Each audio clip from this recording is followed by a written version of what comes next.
Hello मेरे प्यारे दोस्तों, यह कहानी मन्नत एक जुनून भाग 64 है।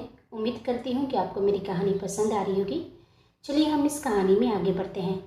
अंगद की कार एक पुरानी और सुनसान सी बिल्डिंग के सामने आकर रुकी। कार रुकते ही अंगद ने बिना समय गंवाए दरवाज़ा खोला और तेज़ कदमों से बिल्डिंग के अंदर चला गया। बिल्डिंग के अंदर अजीब सी खामोशी थी। वो सीधे उस तरफ बढ़ा जहाँ सालू उसका बेसब्री से इंतजार कर रही थी। अंदर जाते ही अंगद की नज़र उस पर पड़ी। एक पल के लिए वह वहीं रुक गया। उसके चेहरे पर हैरानी भी थी और ढेरों सवाल भी। सालू को इस हालत में देखकर उसके चेहरे के भाव बदल गए। वह तुरंत आगे बढ़ा और तीखे स्वर में पूछा, तुम यहाँ क्या कर रही हो? इतने दिनों से कहाँ गायब थी तुम? सालू चुप रही। अंगद ने उसकी तरफ देखते हुए गहरी सांस ली। जब से संध्या राठौर को होश आया है उसी दिन से तुम गायब हो। पता है तुम्हें लेकर मैंने राठौर मेंशन में कितने झूठ बोले हैं? उसकी आवाज़ में गुस्सा साफ था। हर किसी के सामने तुम्हें बचाने की कोशिश करता रहा और तुम अचानक गायब हो गई। अंगद कुछ पल उससे घूरता रहा, फिर उसकी भवें सिकुड़ गई। और अब इतने दिनों बाद इस तरह अचानक मुझे यहाँ बुलाने का क्या मतलब है? आखिर तुम मुझसे क्या चाहती हो? सालू कुछ पल तक उसे चुपचाप देखती रही। उसके चेहरे पर थकान थी, लेकिन आंखों की हलचल कुछ और ही बयान कर रही थी। उसने दांत पीसते हुए गुस्से से कहा, मैं यहाँ तुम्हारी बकवास सुनने के लिए नहीं बुलाई हूँ अंगद। सालू की बात सुनते ही अंगद का चेहरा सख्त हो गया। जिस तरह से वह उससे बात करी थी मानो अंगद उसका कोई नौकर हो। उसने नाराजगी से कहा, ये कैसी बातें कर रही हो तुम? अंकल से डायरेक्ट अंगद? इस तरह से बात करते हुए शर्म नहीं आती तुम्हें? अंगद एक कदम उसकी तरफ बढ़ा। और मैंने ऐसा क्या गलत पूछ लिया? तुम इतने दिनों से गायब थी। तुम्हारी हालत देखो, आखिर हुआ क्या है तुम्हारे साथ? लेकिन सालू ने उसकी किसी बात का जवाब नहीं दिया। उसने बस उसकी तरफ देखते हुए सीधे कहा, मुझे पैसों की ज़रूरत है, मुझे कुछ पैसे दे दो। एक पल के लिए अंगद बिल्कुल स्तब्ध रह गया। उसे उम्मीद नहीं थी कि सालू उसे इस तरह अचानक पैसों के लिए बुलाएगी। उसने गुस्से से दांत पीसते हुए कहा, मेरे पास कोई पैसे नहीं है, मैं तुम्हें कहाँ से पैसे दूँ? सालू की आंखों में गुस्सा और बढ़ गया। बकवास बंद करो Angad, I need your help. मुझे पैसे चाहिए ताकि मैं खुद को तैयार कर सकूं। अंगद की भवें सिकुड़ गई। किस चीज़ के लिए? सालू की आंखों में अचानक एक खतरनाक चमक उतर आई। उसने बेहद ठंडी आवाज में कहा, मन्नत को मारने के लिए। यह सुनते ही अंगद की आंखों में एक अलग ही चमक आ गई। उसने तुरंत सालू के दोनों कंधे पकड़कर उसे अपनी तरफ घुमाया। क्या कहा तुमने? तुम मन्नत को मार देना चाहती हो? सालू ने बिना किसी झिझक के उसकी आंखों में देखते हुए कहा, हाँ, जान से मार देना चाहती हूँ। उसकी आवाज में इतनी नफरत थी कि अंगद कुछ पल उससे देखता ही रह गया। सालू ने आगे कहा, मुझे तुम्हारी मदद चाहिए। मैं राठौर मेंशन के अंदर नहीं जा सकती, लेकिन तुम? उसने अंगद की आंखों में देखते हुए हल्की सी मुस्कान दी। तुम चाहो तो मुझे अंदर पहुंचा सकते हो। अंगद चुप रहा। सालू उसके और करीब आई और एक बार में उस मेंशन के अंदर पहुंच गई ना। उसकी आंखों में बदले की आग भड़क उठी। तो मन्नत को हमेशा के लिए गहरी नींद में सुला दूंगी। अंगद की आंखों में अब एक अलग ही चमक थी। आखिर वो भी तो यही चाहता था, मन्नत उसके रास्ते से हट जाए। जिस दिन से वह वापस आई थी उसी दिन से उसके सारे प्लान एक एक करके फेल हो रहे थे। राठौर एंटरप्राइजेस पर अपना कब्जा जमाने का उसका सपना लगातार उससे दूर होता जा रहा था।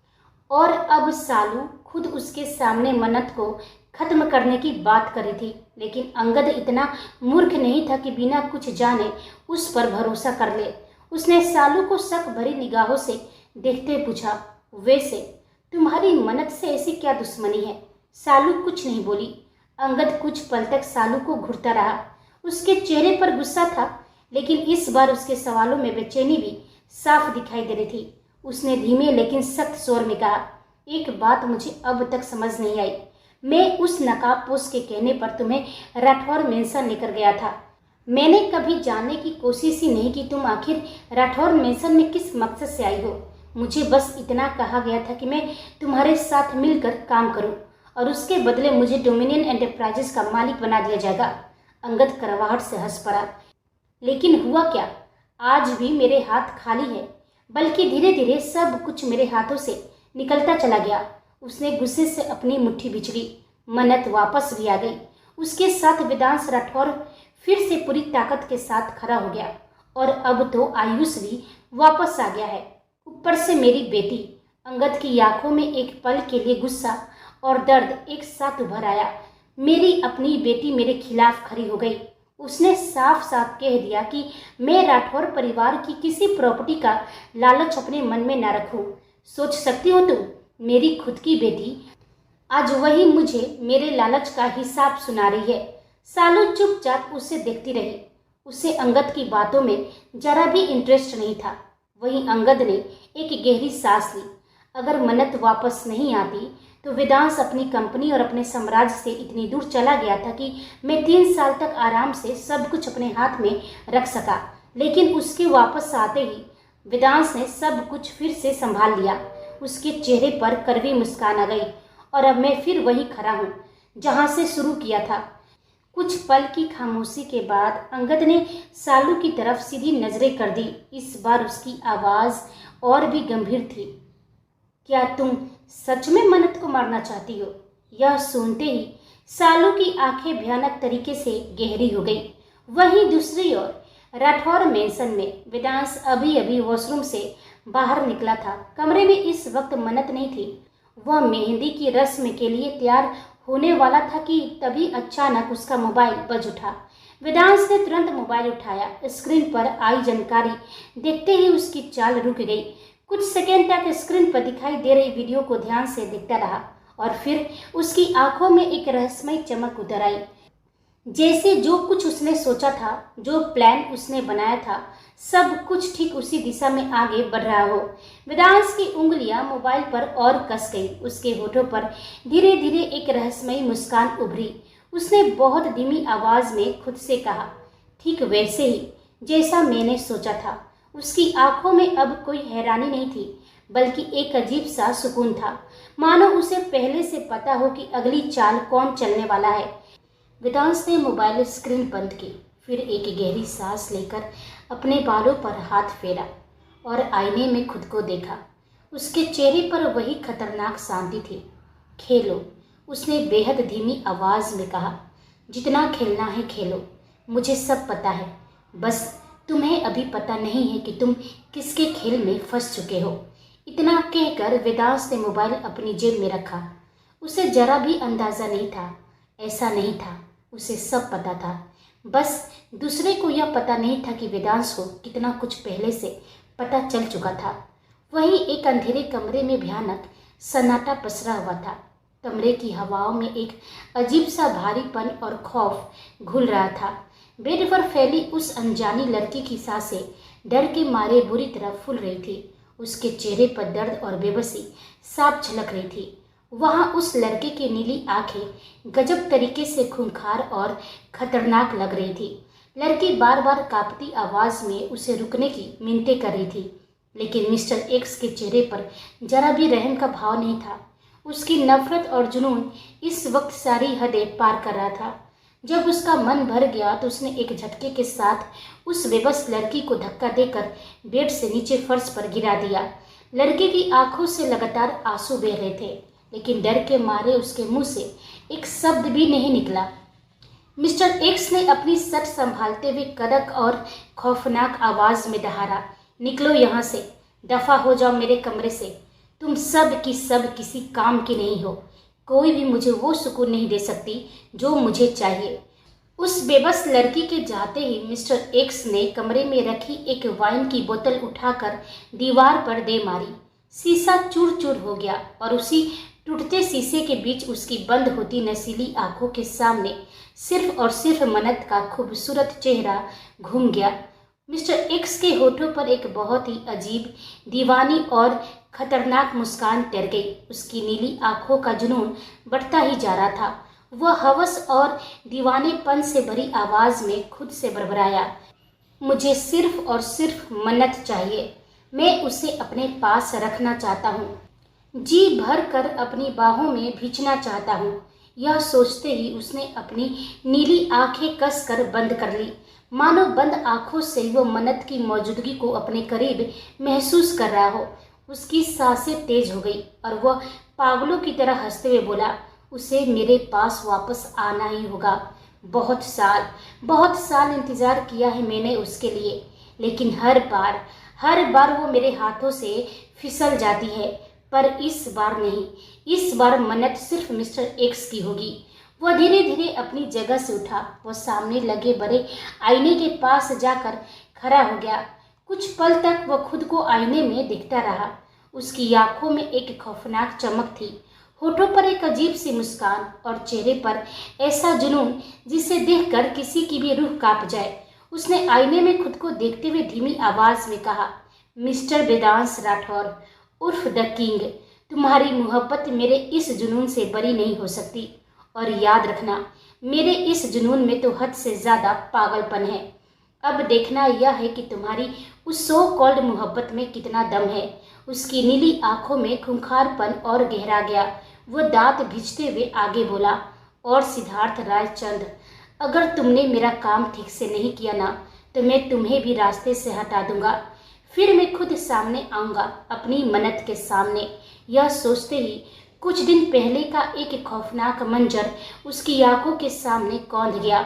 जब सिद्धार्थ रायचंद की पार्टी के दौरान मन्नत वॉशरूम में थी, तो उसके ठीक पीछे कोई और नहीं बल्कि मिस्टर एक्स ही खड़ा था। उसने मन्नत के चेहरे पर फैला वो खौफ बहुत नजदीक से देखा था। मिस्टर एक्स के होठों पर एक भयानक हंसी तैर गई। आज भी वो डरती है, और उसका यही डर तो मेरा असली सुकून है। आ रहा हूँ मन्नत, बस कुछ दिन और इंतजार कर लो। उसके बाद इस कमरे में सिर्फ तुम्हारी चीखें और सिसकियां गूंजेंगी, जो मुझे बहुत सुकून देंगी। यह कहते ही वह पूरे कमरे में एक खौफनाक, जहरीली और हैवानियत से भरी हंसी हंसने लगा। उसकी इस हंसी और आंखों के दीवानेपन से साफ झलक रहा था कि मन्नत के लिए उसके दिल में कोई प्यार या मोहब्बत नहीं, बल्कि सिर्फ और सिर्फ एक खौफनाक हवस और सनक भरी पड़ी है। वहीं दूसरी ओर सिद्धार्थ इस वक्त अपने पेंट हाउस के हॉल में अकेला बैठा हुआ था। आज उसे मेहंदी की रस्म में जाना था, इसलिए उसने ग्रीन कलर का कुर्ता पैजामा पहन रखा था। लेकिन उसके चेहरे पर आज बिल्कुल भी चमक नहीं थी। आंखें बेहद गहरी और थकी हुई थी। ऐसा लग रहा था जैसे उसने पूरी रात आंखों में काट दी हो। उसके दिमाग में मिस्टर एक्स की बातें लगातार घूम रही थी। दूसरी तरफ उसका दिल बार बार सहानी की तरफ खींच रहा था। दिमाग और दिल के बीच एक ऐसी जंग चल रही थी जिसमें सिद्धार्थ खुद नहीं समझ पा रहा था कि जीत किसकी होगी। और एक बात और थी जो उसे लगातार परेशान कर रही थी, वेदांश और मन्नत के बीच हुई कुछ बातें, खासकर वह पल जब वेदांश ने जैस्मिन को थैंक यू कहा था। सिद्धार्थ की आंखों के सामने बार बार वही दृश्य घूम रहा था। उसकी भवें सिकुड़ गई, मुठ्ठियां अपने आप कस गई। तभी उसका असिस्टेंट उसके पास आया। सर, गाड़ी रेडी है। सिद्धार्थ कुछ पल बिल्कुल शांत बैठा रहा, फिर धीमी आवाज में बोला, तुम जाओ। असिस्टेंट ने हैरानी से उसकी तरफ देखा। सिद्धार्थ ने अपनी आंखें बंद करते हुए कहा, मुझे थोड़ी देर अकेले रहना है। असिस्टेंट ने सिर झुकाया और वहां से चला गया। दरवाजा बंद होते ही पूरा हॉल फिर से खामोश हो गया। सिद्धार्थ ने धीरे से अपनी जेब से मोबाइल निकाला। स्क्रीन पर उसकी बहन आलिया की तस्वीर थी, बहुत पुरानी तस्वीर, उनकी बचपन की। आलिया के उस मासूम चेहरे को देखते ही सिद्धार्थ की आंखें भर आई। उसने उंगलियों से स्क्रीन पर उसकी तस्वीर को हल्के से छुआ और फिर टूटे स्वर में कहा, दी, मुझे सच में समझ नहीं आ रहा है कि मैं क्या करूं। उसकी आवाज़ भर आ गई। पहली बार मैं इतना उलझ गया हूँ। कुछ पल वह तस्वीर को देखता रहा, फिर धीमे धीमे बोलने लगा, मैं अब तक सिर्फ एक मकसद लेकर जी रहा था, किंग को बर्बाद करना और गॉडफादर का मकसद पूरा करना। सिद्धार्थ की उंगलियां मोबाइल पर कस गई। आप जानती है, गॉडफादर का एहसान मैं कभी भूल नहीं सकता हूँ। कुछ पल वह चुप रहा, फिर उसकी आवाज़ में दर्द उतर आया, लेकिन आज आपका भाई खुद से हार रहा है। उसने आंखें बंद कर ली। जब भी मैं मन्नत को देखता हूँ, मेरे अंदर एक अजीब सी फीलिंग आती है। मैं नहीं जानता वो क्या है, लेकिन वो बहुत अजीब है। उनकी आंखों में देखता हूँ तो एक तरफ दर्द होता है तो दूसरी तरफ गुस्सा। क्यों, मुझे खुद नहीं पता। सिद्धार्थ ने अपना सिर पीछे सोफे से टिका दिया और सहानी उसके होठों पर एक पल के लिए हल्की मुस्कान आई, लेकिन अगले ही पल वो मुस्कान गायब हो गई। जब उन्हें देखता हूँ तो सब कुछ भूलने का मन करता है, लेकिन फिर मुझे याद आता है मैं यहाँ क्यों हूँ। उसने अपनी आंखें कस कर बंद कर ली। प्लीज़ दी, मेरी मदद कीजिए, क्योंकि अब मैं वह करने जा रहा हूँ जिसके लिए मुझे यहाँ भेजा गया था। उसकी आवाज़ फिर से कठोर हो गई। मैं सहानी के जरिए मन्नत को टारगेट करने वाला हूँ। लेकिन यह कहते ही उसके सीने में एक तेज दर्द उठा। सिद्धार्थ ने तुरंत अपनी छाती पर हाथ रख लिया। लेकिन मुझे ऐसा क्यों लग रहा है कि जैसे मैं बहुत कुछ गलत करने जा रहा हूँ। उसकी आंखें बंद थी।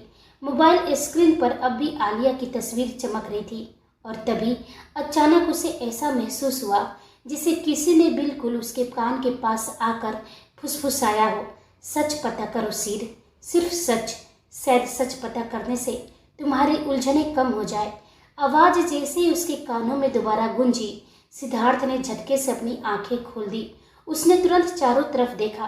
पूरा हॉल शांत था, वहाँ कोई नहीं था, लेकिन उसके चेहरे पर हैरानी साफ थी। एक पल के लिए उसे लगा जैसे उसने अपनी बहन की आवाज़ सुनी हो। उसने धीरे धीरे अपना मोबाइल उठाया। स्क्रीन पर अब भी आलिया की वही तस्वीर चमक रही थी। छोटी सी मासूम आलिया, वही मुस्कान, वही आंखें। सिद्धार्थ की आंखें नम हो गई। दी, उसके होठों से बस इतना ही निकला। इतने सालों बाद उसे अपनी बहन की आवाज़ सुनाई दी थी, लेकिन ऐसा कैसे हो सकता था? क्यों? क्या यह सिर्फ उसका भ्रम था या फिर वाकई आलिया उससे कुछ कहना चाह रही थी? सिद्धार्थ कुछ पल तक उस तस्वीर को देखता रहा। इस वक्त उसके चेहरे पर कोई खास एक्सप्रेशन नहीं था, बिल्कुल शांत। लेकिन उस शांति के पीछे उसके दिमाग में क्या चल रहा था यह समझ पाना मुश्किल था। उसकी आंखों में अब ना पहले वाला गुस्सा था, ना उलझन, बस एक गहरी गंभीरता थी, जैसे उसने अपने मन में कोई फैसला कर लिया हो।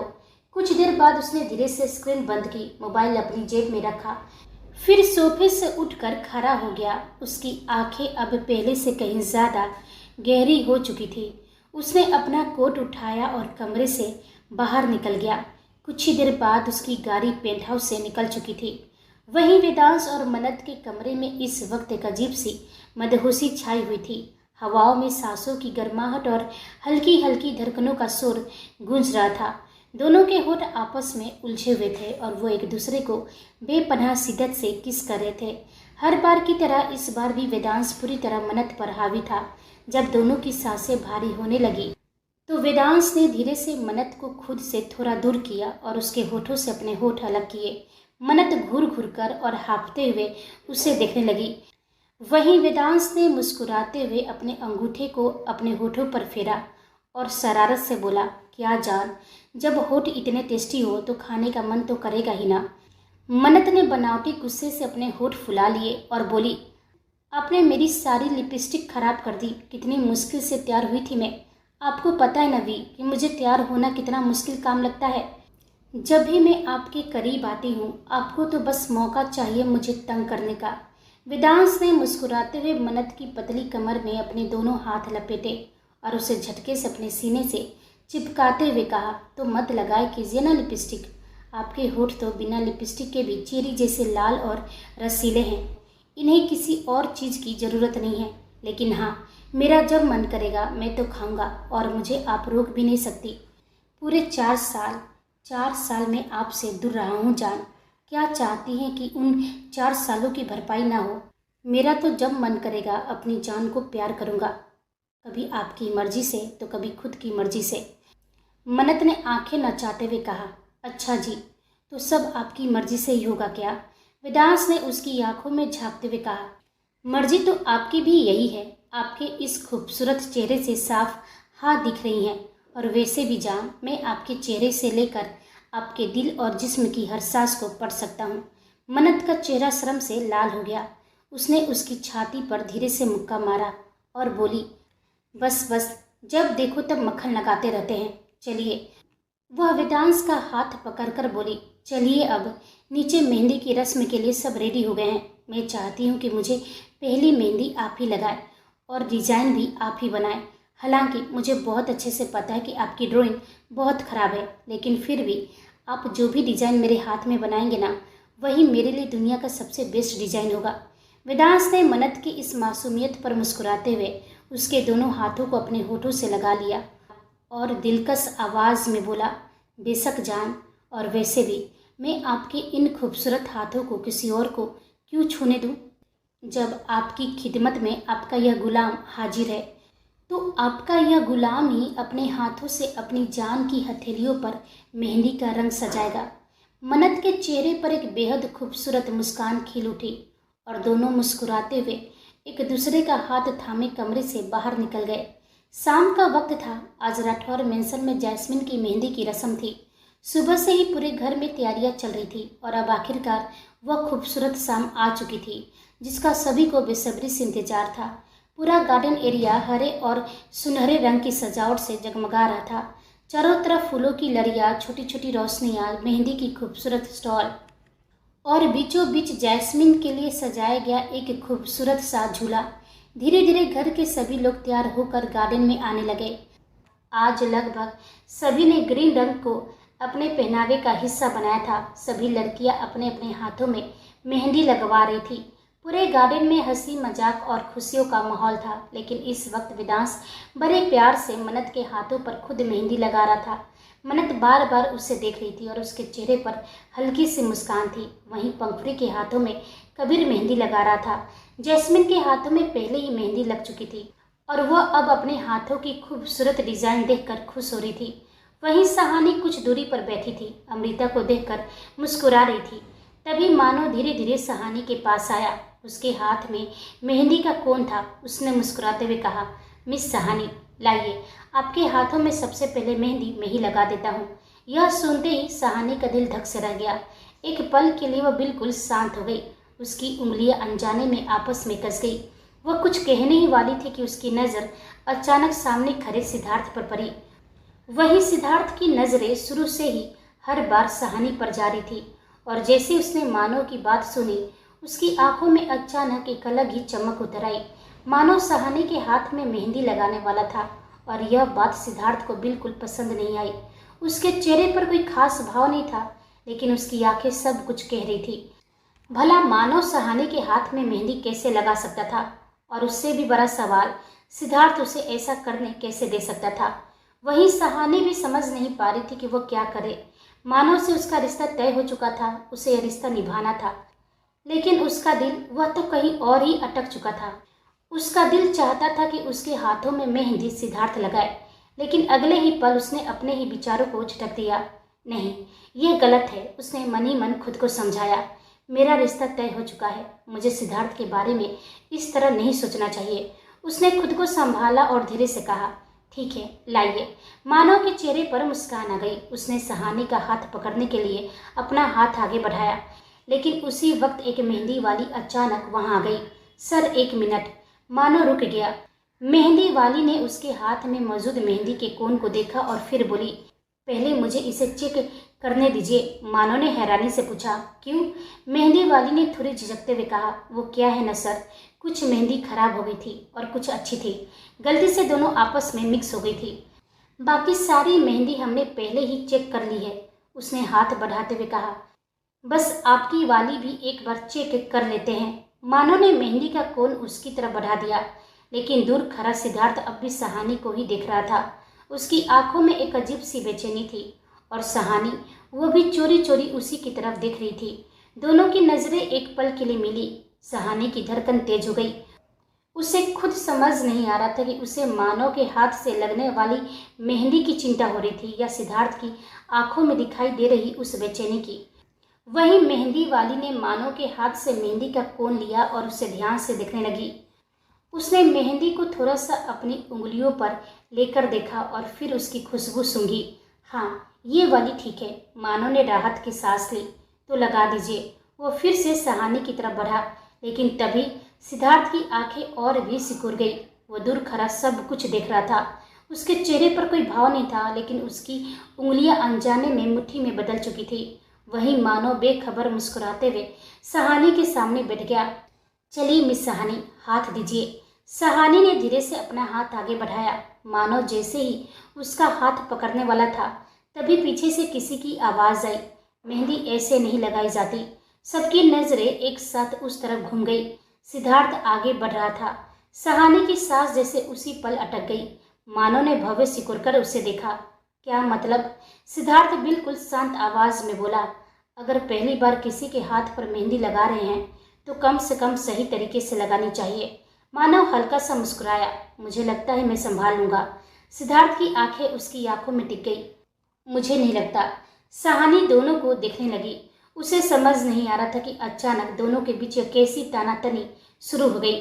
तभी मेहंदी वाली ने माहौल संभालते हुए कहा, सर आप दोनों परेशान मत होइए, मैं लगा देती हूँ। लेकिन सिद्धार्थ ने उसकी बात अनसुनी कर दी। उसकी नज़र सिर्फ सहानी के हाथ पर थी। फिर उसने बहुत धीमी आवाज़ में कहा, कुछ चीज़ें हर किसी के हाथ से अच्छी नहीं लगती। सहानी की दिल की धड़कन एक पल के लिए रुक गई। उसे समझ आ गया सिद्धार्थ आखिर कहना क्या चाहता था। उसने तुरंत अपना हाथ पीछे खींच लिया। बस बहुत हो गया। सभी उसकी तरफ देखने लगे। सहानी ने हल्की मुस्कान के साथ कहा, मेहंदी मैं खुद लगवा लूंगी। मानो ने कुछ कहने की कोशिश की, लेकिन सहानी ने बात बदलते हुए कहा, आप जाकर बाकी लोगों के साथ बैठिए। मानो आखिरकार वहां से हट गया, लेकिन सिद्धार्थ वहीं खड़ा रहा। सहानी ने उसकी तरफ देखा। दोनों की आंखें मिली। कुछ पल तक कोई कुछ नहीं बोला। फिर सहानी धीरे से उसके पास आई और बहुत धीमी आवाज में बोली, आपको आखिर चाहिए क्या? सिद्धार्थ की आंखों में फिर वही जुनून उतर आया। वह थोड़ा झुककर बोला, मैं खुद भी नहीं जानता, लेकिन इतना जानता हूँ कि जब कोई दूसरा आपके करीब आता है। उसने एक पल के लिए उसकी हथेली की तरफ देखा तो मुझे बिल्कुल अच्छा नहीं लगता। सहानी का दिल फिर से बगावत करने लगा, लेकिन उसने अपनी आंखें झुका ली। आपको अच्छा लगे या बुरा, इससे मुझे कोई फर्क नहीं पड़ना चाहिए। सिद्धार्थ हल्का सा मुस्कुराया। होना तो यही चाहिए, लेकिन वह उसकी आंखों में देखते हुए बोला, दिल इतनी आसानी से नियम नहीं मानता मिस सहानी। सहानी ने उसकी तरफ देखा और इस बार उसके पास कोई जवाब नहीं था। वहीं दूसरी तरफ अमृता चुपचाप अपने हाथों पर मेहंदी लगवा रही थी। आयुष भी उससे कुछ दूरी पर बैठा था। दोनों एक दूसरे से पूरी तरह बेखबर होने का दिखावा कर रहे थे। अमृता की नज़र कभी गलती से भी आयुष की तरफ उठती तो वह तुरंत दूसरी तरफ देखने लगती, और आयुष भी, जैसे उसे अमृता के होने या ना होने से कोई फर्क ही नहीं पड़ता। लेकिन इंसान चाहे अपनी आंखों को कितना भी समझा ले, दिल को इतनी आसानी से नहीं समझा सकता। तभी मेहंदी वाली ने अमृता की हथेली पर डिज़ाइन बनाते हुए कहा, मैडम हाथ थोड़ा स्थिर रखिए। अमृता ने कोशिश की, लेकिन आसपास की हलचल की वजह से उसका हाथ हल्का सा हिल गया। मेहंदी की बारीक रेखा बिगड़ते बिगड़ते बची। अमृता ने तुरंत अपना हाथ पीछे खींच लिया। उसी वक्त पास रखी मेहंदी की कोन नीचे गिरने वाली थी। आयुष ने बिना उसकी तरफ देखे सिर्फ अपना हाथ बढ़ाकर उसे गिरने से पहले पकड़ लिया। उसने मेहंदी वाली की तरफ बढ़ा दी, संभाल कर। बस इतना ही कहा। न अमृता की तरफ देखा, न उससे कुछ कहा। लेकिन अमृता की नज़र अन्यास उसके हाथ पर चली गई। कुछ पल तक वह उसे देखती रही, फिर तुरंत अपनी नज़रें झुका ली। उसे खुद समझ नहीं आया कि इतनी छोटी सी बात पर उसका ध्यान आयुष की तरफ क्यों चला गया। थोड़ी देर बाद मेहंदी वाली अमृता के दूसरे हाथ पर डिजाइन बनाने लगी। इस बार उसके हाथ में हल्का दर्द होने लगा। अमृता ने अनजाने में अपनी उंगलियां सिकोड़ दी। आयुष की नज़र उस पर पड़ गई। वह कुछ सेकंड उसे देखता रहा, फिर बिना कुछ कहे पास रखी एक छोटी सी कुशन उसकी तरफ सरका दी। अमृता ने उसे देखा, फिर आयुष को। वहीं आयुष तब तक दूसरी तरफ देखने लगा था, जैसे उसने कुछ किया ही ना हो। अमृता ने धीरे से वह कुशन अपने हाथ के नीचे रख ली। उसके चेहरे पर बहुत हल्की सी मुस्कान आई, लेकिन अगले ही पल उसने उसे छिपा लिया। उनके बीच कुछ बहुत छोटा सा बदल गया था। एक ऐसी परवाह जिसे दोनों अभी भी नज़रअंदाज करने की कोशिश कर रहे थे। वहीं वेदांश मन्नत के हाथों पर बेहद बारीकी और प्यार से मेहंदी लगा रहा था। उसकी उंगलियां बड़ी सावधानी से हर डिजाइन को आकार दे रही थी। चेहरे पर एक रहस्यमयी मुस्कान थी। ऐसा लग रहा था जैसे आसपास चल रही हर छोटी बड़ी चीज से वो पूरी तरह वाकिफ हो। कबीर और मयंक ने भी एक दूसरे की तरफ देखा। दोनों के चेहरे पर भी वही अजीब सी समझ थी, जैसे वे जानते हो कि किंग के दिमाग में इस वक्त सिर्फ मेहंदी नहीं चल रही है, लेकिन दोनों ने कुछ कहा नहीं। मेहंदी की रस्म पूरी होने के बाद घर के बड़े बुजुर्ग वहां से जा चुके थे। अब गार्डन में सिर्फ घर के बच्चे और बहुत बेहद करीबी लोग मौजूद थे। मन्नत के हाथ अब भी वेदांश की हथेली में थे। वेदांश कभी मेहंदी के डिज़ाइन को ध्यान से देखता तो कभी मन्नत के चेहरे को। और सच कहे तो अगर इस वक्त माफिया वर्ल्ड का कोई ऐसा इंसान वहाँ मौजूद हो जो वेदांश को सिर्फ उसके नाम से नहीं बल्कि उसके असली रूप से जानता होता तो शायद अपनी आंखों पर भरोसा ही नहीं कर पाता। क्योंकि जिस वेदांश राठौर के नाम से पूरा अंडरवर्ल्ड कांपता था, जिसे लोग किंग कहते ही डर से अपनी आवाज़ तक धीमी कर लेते थे, वही किंग इस वक्त अपनी मन्नत के हाथों पर मेहंदी लगाने के लिए इतनी तन्मयता से बैठा था जैसे उसकी पूरी दुनिया उन्हीं हाथों में सिमट गई हो। वही मन्नत ने एक बार अपना हाथ धीरे से खींचने की कोशिश की, लेकिन वेदांश ने तुरंत उसकी कलाई पकड़ ली। हिलिए मत जान। उसकी आवाज़ बेहद शांत थी। डिज़ाइन खराब हो जाएगा। मन्नत ने होठ फुलाते हुए उसे देखा। आप जानबूझकर इतना धीरे कर रहे हैं ना? वेदांश के होठों पर मुस्कान और गहरी हो गई, क्योंकि उसने मेहंदी की बारीक रेखा पूरी करते हुए कहा, मुझे अपनी जान के हाथों पर कुछ भी गलत पसंद नहीं है। मन्नत उसे कुछ पल तक देखती रही, फिर शरारती अंदाज में बोली, इतनी चिंता है मेरी? वेदांश ने उसकी तरफ देखा। चिंता नहीं, वो थोड़ा झुका। आपकी हर चीज़ की जिम्मेदारी है मेरी। मन्नत की आंखों में हल्की चमक आ गई। मेरे हाथों की भी। आपके हाथ? वेदांश ने उसकी हथेली को हल्के से अपने हाथ में पलटा। आपकी आंखें, आपकी मुस्कान, आपकी खुशी। एक पल के लिए उसकी आवाज़ और धीमी हो गई। और आपका दिल भी। मन्नत का चेहरा अचानक लाल पड़ गया। उसने आसपास बैठे लोगों की तरफ देखा। बस भी कीजिए, सब सुन रहे हैं। तभी मयंक ने वेदांश के करीब आकर कहा, किंग। वेदांश ने बिना उसकी तरफ देखे कहा, क्या है? मयंक हंस पड़ा, कुछ नहीं, बस इतना बता रहा था कि हम सब जिंदा है और मौजूद भी हैं। पास बैठे लूना और शिव भी अपनी हंसी नहीं रोक पाए। मन्नत ने शर्म से अपना चेहरा दूसरी तरफ कर लिया। वेदांश ने उन्हें घुरकर देखा। तभी मयंक जबरदस्ती मुस्कान दिया और कहा, मैं तो बस कह रहा था किंग, लगे रहो। लेकिन अगले ही पल वेदांश की नज़र उससे हटकर मन्नत की हथेली पर पड़ी। मेहंदी के बीच उसने बेहद बारीकी से एक छोटा सा नाम लिखना शुरू किया। मन्नत ने उत्सुक होकर पूछा, क्या लिख रहे हैं? वेदांश ने हाथ रोकने की बजाय मुस्कुराकर कहा, जो आपके दिल में है। मन्नत की धड़कन अचानक तेज हो गई। उसने धीरे से अपने आसपास नजर दौड़ाई। उसने देखा कोई उनकी तरफ ध्यान नहीं दे रहा था। मन्नत और वेदांश के आसपास बैठे सभी लोग अपने अपने पार्टनर के साथ मेहंदी में बिजी थे। बस फिर क्या था? मन्नत के होठों पर एक शरारती मुस्कान आई। उसने तुरंत थोड़ा झुककर वेदांश के गाल पर एक हल्का सा किस कर दिया। वेदांश के हाथ वहीं रुक गए। उसकी उंगलियों में पकड़ी मेहंदी की कोन हवा में ठहर गई। उसने धीरे धीरे अपनी पलकों को उठाया और सामने बैठी अपनी जान को देखा। मन्नत उसे देखकर ऐसे मुस्कुरा रही थी जैसे उसने अभी अभी कोई बहुत बड़ी शरारत कर दी हो। वेदांश के होठों पर एक तिरछी मुस्कान आ गई। वो बेहद धीमी आवाज में बोला, वाह जान, अभी कुछ देर पहले तक तो आप कह रही थी कि मैं आपको बहुत परेशान करता हूँ। मन्नत ने मासूम बनने की कोशिश की। तो वेदांश ने उसकी आंखों में देखते हुए कहा, तो अभी कौन किसे परेशान कर रहा है? मन्नत कुछ बोलती उससे पहले ही वेदांश थोड़ा उसके करीब झुका। सोच लीजिए, उसकी आवाज़ में शरारत साफ थी। मेहंदी की वजह से अभी आपको कुछ नहीं कहूँगा, लेकिन आज रात वो जानबूझकर कुछ पल के लिए रुका, फिर मुस्कुराकर बोला, आज रात आप पर बहुत भारी पड़ने वाला हूँ। मन्नत की आंखें तुरंत फैल गई। उसने धीरे से इधर उधर देखा कि कहीं किसी ने उनकी बात तो नहीं सुन ली। फिर उसके चेहरे पर वही शरारती मुस्कान लौट आई। वह उसके बेहद करीब जाकर फुसफुसाई, अब किंग की क्वीन हूँ तो किंग का गुस्सा और शरारत दोनों बर्दाश्त तो करने ही पड़ेंगे।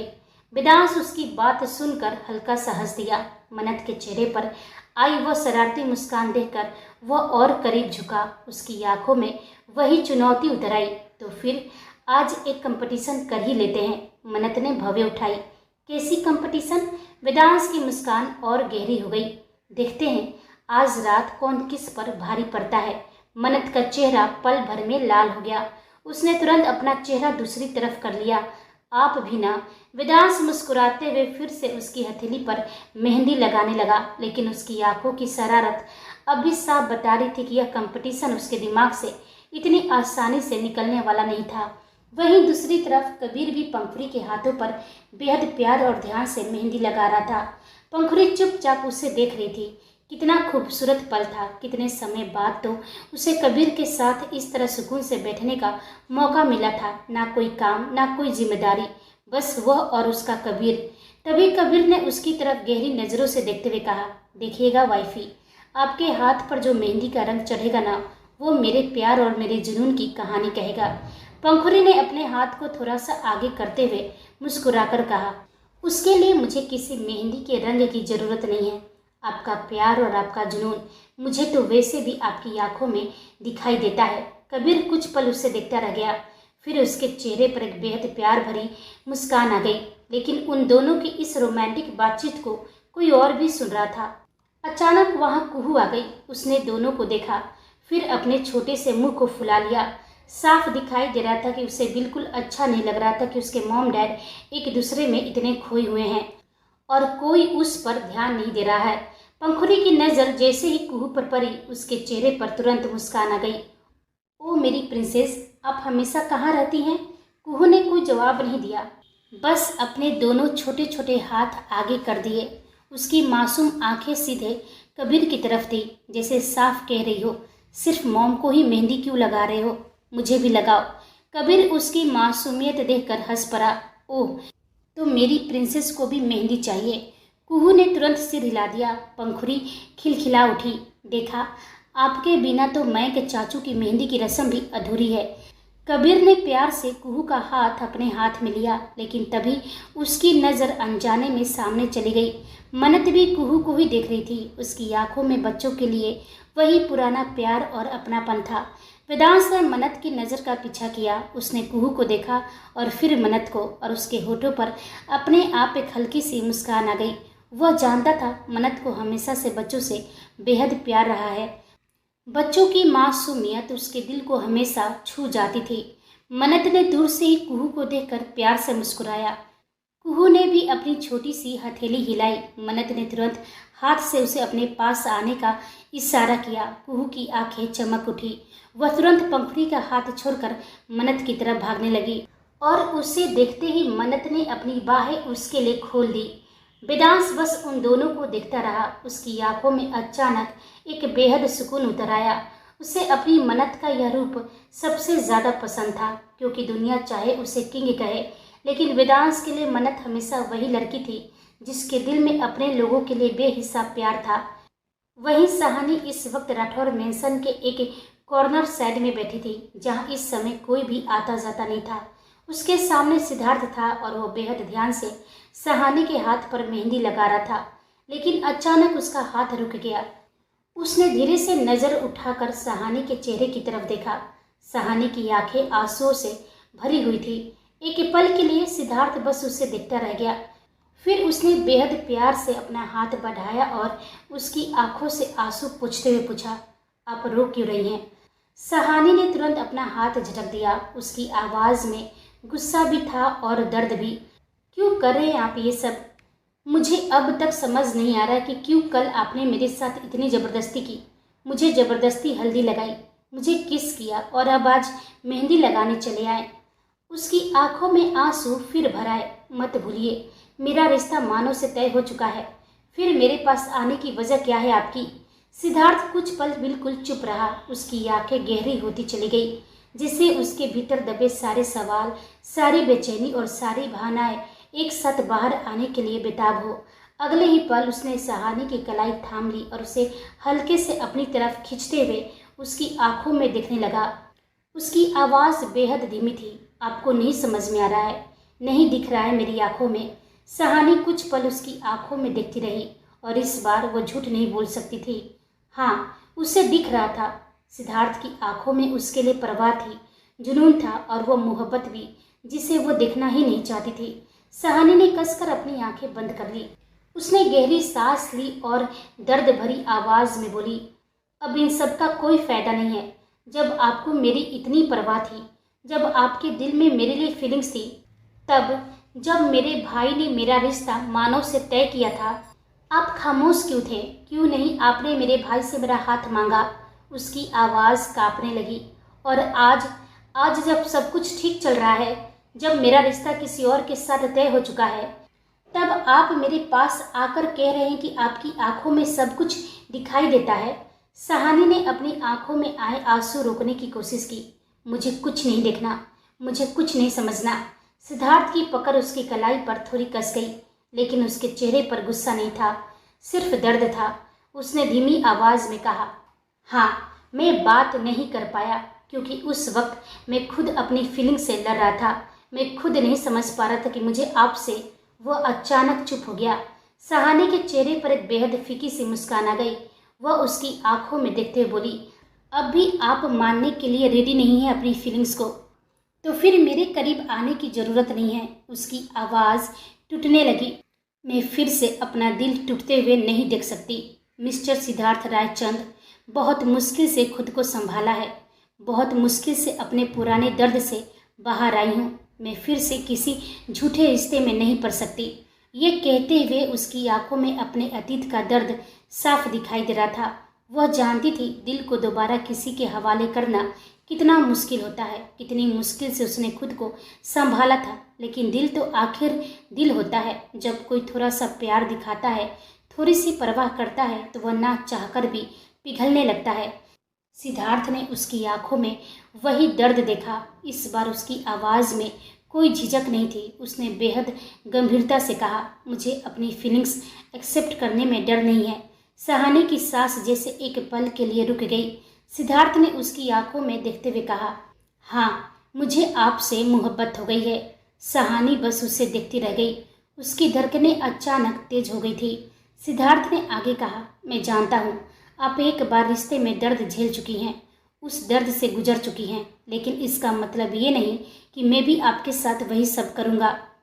मैं आपका अतीत नहीं हूँ सहानी, और मैं आपसे आपके अतीत का हिसाब नहीं मांग रहा। मैं बस इतना चाहता हूँ कि आज पहली बार आप मेरे शब्दों पर नहीं, मेरी आंखों में देखकर फैसला करें। अचानक वहाँ की हवा जैसे पूरी तरह ठहर गई। सहानी की आंखों से आंसू अब और तेजी से बहने लगे थे। उसके पास कहने के लिए कोई शब्द नहीं था। आखिर वो क्या कहती? उसका दिल तो यही सुनना चाहता था, लेकिन उसका दिमाग उसे मानने के लिए रेडी नहीं था। उसने अपनी आंखें कसकर बंद कर ली। सिद्धार्थ के सीने में अचानक एक अजीब सा दर्द उठा। वह तो अब तक खुद को यही समझाता आया था कि यह सब उसके प्लान का हिस्सा है। उसे सहानी का भरोसा जीतना है, उसके दिल की करीब जाना है और फिर उसी भरोसे का इस्तेमाल करके मन्नत तक पहुंचना है। लेकिन इस वक्त सहानी की आंखों में दर्द देखकर, उसके आंसू देखकर उसका अपना दिल ही उसके खिलाफ खड़ा हो गया था। वह धीरे धीरे उसके और करीब आया। उसने बेहद सुकून से उसके गालों पर बहते आंसू पोंछे। सहानी की उंगलियां अनजाने में उसके कॉलर को कसकर पकड़ चुकी थी। उसके होठ हिले। वह कुछ कहना चाहती थी, लेकिन आवाज़ जैसे गले में ही अटक गई। सिद्धार्थ ने उसे अपनी बाहों में भर लिया। कुछ पल तक दोनों बिल्कुल खामोश रहे। सहानी की सांसें भारी थी और सिद्धार्थ की आंखें भी अब नम हो चुकी थी। उसके दिमाग में बार बार एक ही बात घूम रही थी, क्या वह सच में सहानी को धोखा दे सकता है? मिस्टर एक्स के एहसानों का बोझ, उसका दिया हुआ मिशन, उसका मकसद, सब कुछ उसे पीछे खींच रहा था। वो खुद को समझा रहा था, मुझे सिर्फ इनका भरोसा जीतना है, मुझे इनके करीब जाना है ताकि यह मेरी हर बात पर विश्वास करे। लेकिन उसके सामने सहानी खड़ी थी, वही सहानी जिसकी आंखों में इस वक्त उसके लिए सच्चा दर्द था। सिद्धार्थ की पकड़ उसके चारों ओर और मजबूत हो गई। उसके मन में एक और डर उठा, अगर मैंने इन्हें फिर से धोखा दिया तो यह दोबारा टूट जाएंगी, और शायद इस बार इन्हें संभालना किसी के लिए भी आसान नहीं होगा। तभी अचानक उसके कानों में आलिया की आवाज़ गूंज उठी, सच पता करो सीड, सीधे सच तक पहुंचने की कोशिश करो, किसी की बातों पर आंख बंद करके भरोसा मत करना। सिद्धार्थ की आंखें अचानक गहरी हो गई।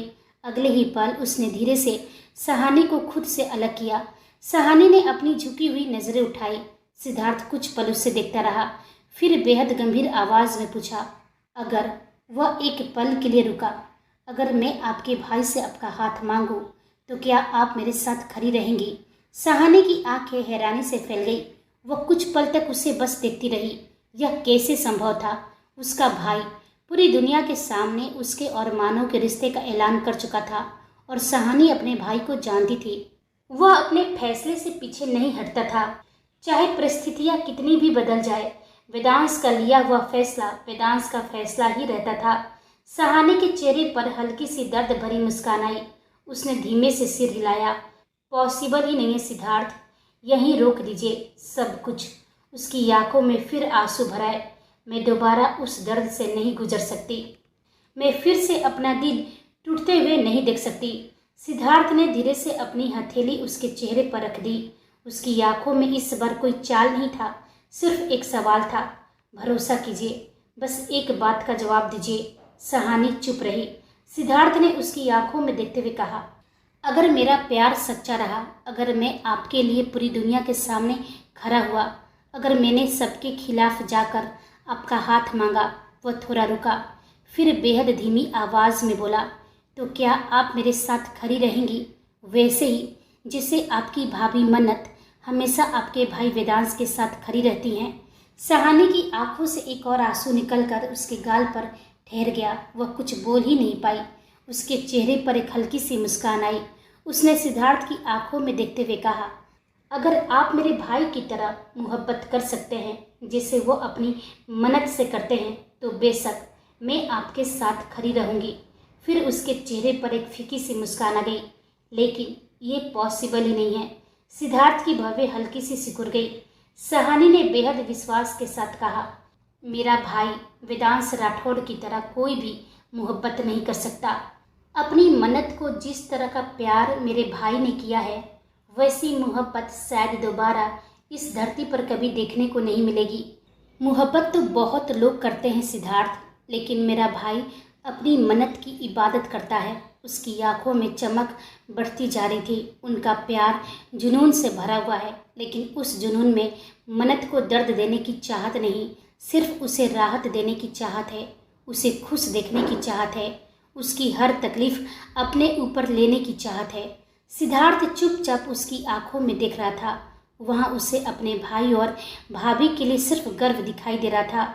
सिद्धार्थ ने धीरे से पूछा, ऐसा भी क्या है मन्नत में कि आपका भाई उनसे इतनी मोहब्बत करता है?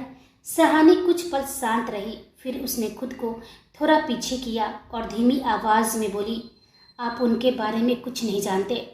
मन्नत बचपन से ही मेरे भाई के लिए पागल थी, ऑब्सेस्ड थी उनसे। लेकिन उसकी आवाज़ अचानक भारी हो गई जब वो अपने पास्ट में गई और खुद को आईने में देखा तो उसे अपने ही चेहरे से नफरत होने लगी थी।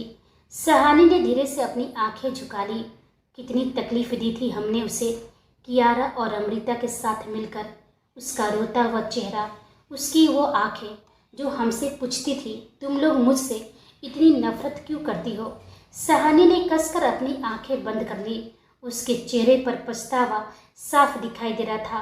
कुछ परिस्थितियाँ, कुछ नफरतें, कुछ ऐसी साजिशें जिन्होंने मेरे भाई के दिल में भी मन्नत के लिए नफरत पैदा कर दी थी। वरना उनका बचपन तो बहुत खूबसूरत था, लेकिन अपनों की साजिशें और हालात की वजह से वे दोनों एक दूसरे से दूर होते चले गए। सहानी की आवाज़ और धीमी हो गई। और फिर एक दिन मेरे भाई ने मन्नत की बहन कियारा के साथ अपनी सगाई का ऐलान कर दिया। उस दिन मन्नत पूरी तरह टूट गई थी। इतनी टूट गई थी कि शायद उसे जोड़ने के लिए भगवान का हाथ भी कम पड़ जाता। कुछ पल के लिए सहानी चुप हो गई और फिर बोली, वो हम सबसे बहुत दूर चली गई और कई महीनों बाद जब वो वापस लौटी तो वो पहले वाली मन्नत नहीं थी। सिद्धार्थ की आंखों में एक अजीब सी बेचैनी उतरने लगी। सहानी आगे बोली, एक चीज़ और बदल गई थी, उसकी आंखें। सिद्धार्थ का दिल अचानक धड़क उठा। वो आंखें जो कभी मन्नत की पहचान हुआ करती थी, अब किसी और की आंखें जैसी लगती थी। हाँ, वो भी आंखें बहुत खूबसूरत है, लेकिन वो आंखें उसकी अपनी नहीं थी। सिद्धार्थ के भीतर जैसे कुछ चुभ गया। सहानी को खुद नहीं पता था कि उसके हर शब्द सिद्धार्थ के दिल में कैसी हलचल पैदा कर रहे थे।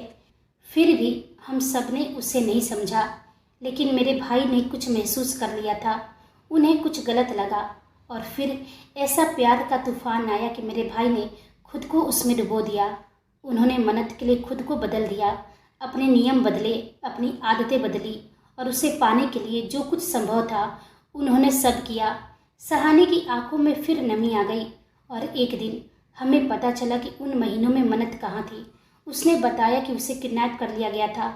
वह एक ऐसी माफिया दुनिया में चली गई थी जहाँ इंसान कम, दरिंदे ज़्यादा रहते थे। सहानी कुछ पल रुकी, फिर उसने एक नाम लिया, आलिया। सिद्धार्थ का दिल जैसे एक पल के लिए रुक गया। उसकी उंगलियां अनजाने में कस गई। सहानी को इसकी भनक तक नहीं थी। वह अपनी ही धुन में बोलती रही। उसने हमें आलिया के बारे में बताया था। आलिया, उसकी आवाज़ में अचानक अपनापन आ गया, जिसने मन्नत को उस दुनिया में संभाला, जिसने उसे टूटने नहीं दिया। सिद्धार्थ की आंखों के सामने उसकी बहन का चेहरा घूम गया, वही मासूम चेहरा, वही मुस्कान, वही आंखें, और अचानक उसके सीने में एक और तेज दर्द उठा। सहानी ने कहा, और आज मन्नत की आंखें देखकर हम सबको आलिया याद आती है। सिद्धार्थ की सांस अटक गई। सहानी ने बेहद भावुक होकर कहा, हम में से किसी ने आलिया को कभी देखा तक नहीं, लेकिन यकीन के साथ कह सकती हूँ वो बहुत खूबसूरत रही होगी। उसके चेहरे पर हल्की सी मुस्कान आई। तभी तो मन्नत के दिल में आलिया की जगह आज तक कोई नहीं ले पाया। सिद्धार्थ बस उसे देखता रह गया। उसके कानों में सहानी की आवाज़ नहीं, सिर्फ अपनी बहन की आवाज़ गूंज रही थी। सच पता करो। उसकी आंखें धीरे धीरे नम हो गई। पहली बार उसे महसूस हुआ कि शायद मन्नत की कहानी में जितना सच उसे बताया गया था उससे कहीं ज़्यादा कुछ छिपा हुआ था। और शायद उसकी बहन आलिया ने मरने के बाद भी अपना वादा नहीं तोड़ा था, मन्नत की रक्षा करने का वादा। सहानी ने अपने आंसू पोंछे और सिद्धार्थ की आंखों में देखते हुए बोली, अगर ऐसी मोहब्बत आप मुझसे कर सकते हैं, बेशक पूरी दुनिया के खिलाफ जाकर मैं आपके साथ खड़ी रहूंगी। उसकी आवाज़ भरा गई। लेकिन अगर नहीं तो प्लीज़ यहीं रुक जाइए, मेरी ज़िंदगी को और मुश्किल मत बनाइए। ये कहते ही उसकी आंखों से आखिरी आंसू भी लुढ़क कर उसके गाल पर आ गया। लेकिन इस बार सिद्धार्थ खुद को रोक नहीं पाया। वह तुरंत उसके करीब आया और उसे अपनी बाहों में खींच लिया। उसका दिल और उसका दिमाग दोनों जैसे बिल्कुल सुन पड़ चुके थे।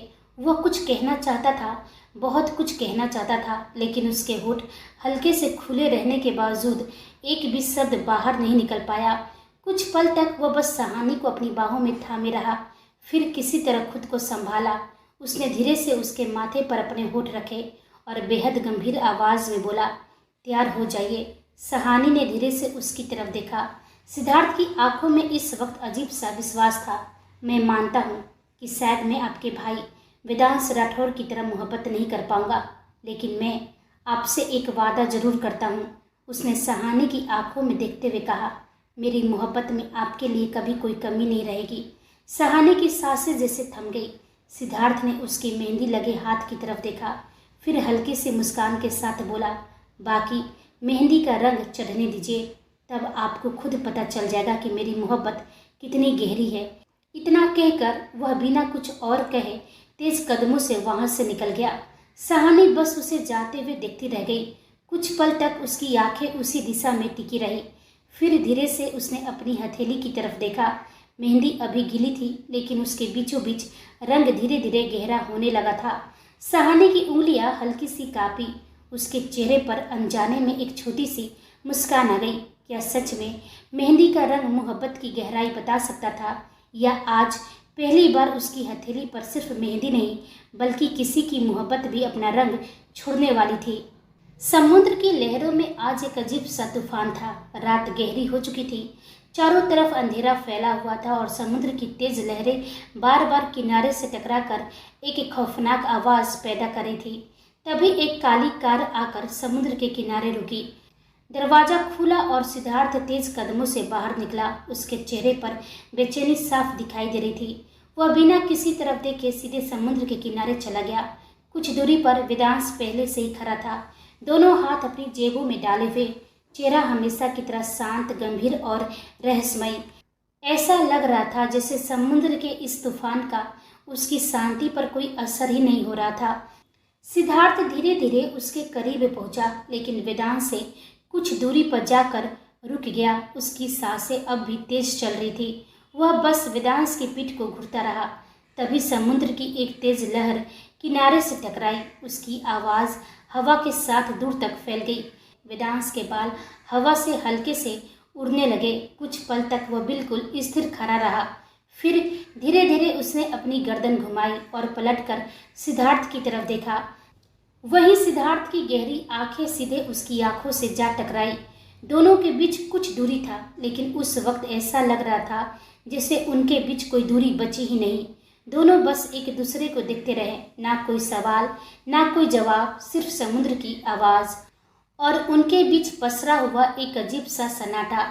वेदांश की आंखों में हमेशा वाली ठंडी शांति थी, लेकिन सिद्धार्थ की आंखों में आज पहली बार कई सवाल थे। ऐसे सवाल जिनके जवाब वेदांश पहले से जानता था। तो दोस्तों, इसी के साथ आज का एपिसोड खत्म होता है।